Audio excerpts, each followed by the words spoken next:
Hello and welcome back to our channel. So today in this video we are going to discuss about how to remove shows from continue watching on Crunchyroll. So without wasting much of our time, let's get straight into the video.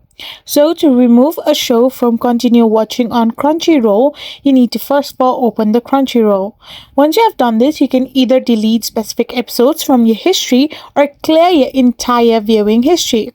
So for this, all you gotta do is simply tap on the history option that is located right under your profile icon on the top right hand side of the corner.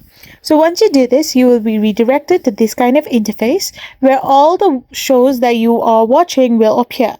So once it appears, you can find a trash can like icon that will help you remove that particular show, or you can also find the option called clear all history, which will allow you to clear entire browsing history. So simply tap on clear history and you will be able to remove shows from continue watching on Crunchyroll. I hope you found this video helpful, so don't forget to hit that subscribe button and do give us a thumbs up. We will be back again with more informative videos. Thank you for watching.